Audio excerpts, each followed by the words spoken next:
your win, your victory, your defeat, your failure will show your real character. How you behave in both situations. That is your real prestige. That is your real status. The people will decide. You are the most respected.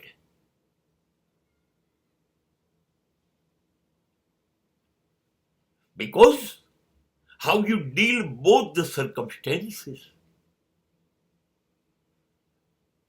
તમે જ્યારે હારી ગયા, તમે નિષ્ફળ થઈ ગયા, તૂટી ગયા, તમે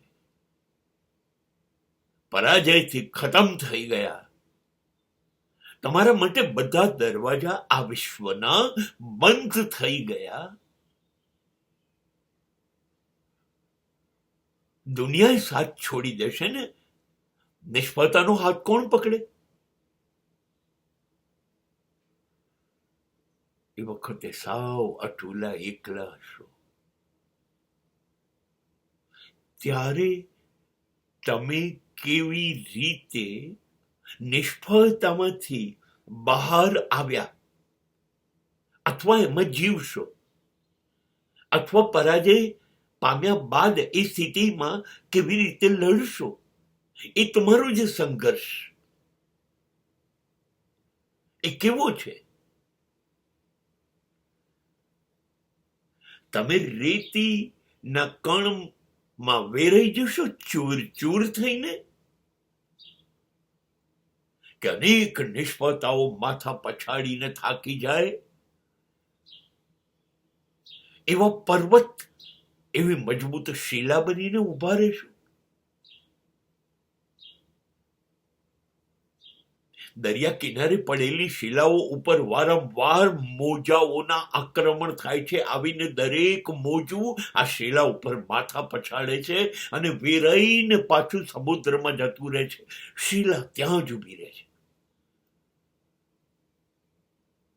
શું આવી રીતે તકલીફોના મોજા આવે ત્યારે તમે અડગ ઉભા રહો છો?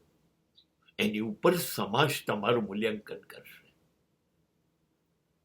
કાં તો બીજી સ્થિતિ ઊભી થાય છે. તમે જ્યાં પગલું મૂકો ત્યાં સફળતા ને સફળતા. જીત કાયમ તમારી જ રહે છે. દરેક સંજોગો, તમારા દરેક હરીફોને પહેલેથી ખાતરી હોય છે જીતવાના તો તમે જ છો.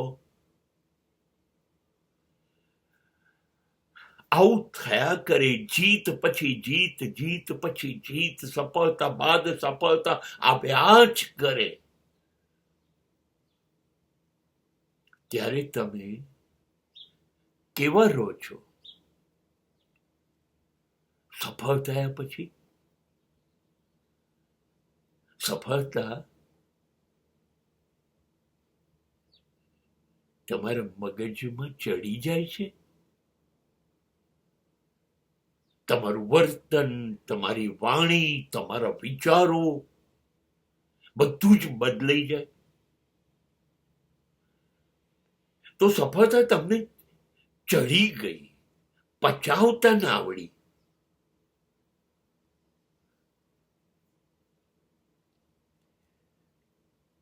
અને સફળ થયા પછી પણ જાણે તમારામાં કોઈ પરિવર્તન આવ્યું નથી. એક પછી એક અસંખ્ય જીત આવે તો પણ શું છે? હું એનું એ જ છું. નથી મારી વાણી, વર્તન, વિચાર કશું બદલાતું. હા, કદાચ તમે તો સફળ થતા ગયા એમ વધુ નમ્ર વધુ વિવેકી, વધુ દયાવાન, લાગણીશીલ બનતા ગયા. તમારું આ પરિવર્તન જોઈને સમાજ ફરી ચમકી જશે. ગજબ માણસ છે, બધું જ મેળવી લીધું અને છતાંય ક્યાંય એમના ચહેરા ઉપર, એમની બોલીમાં, એમના વર્તનમાં દેખાય છે સમાજ તમારું મૂલ્યાંકન તમે સતત જીતતા જાઓ ત્યારે કેવા રહો છો એની પરથી નક્કી કરશે. અને એ જ રીતે તમે હારી જાઓ તો તમે સંઘર્ષ કેવી રીતે કરો છો એની ઉપર નક્કી કરે છે.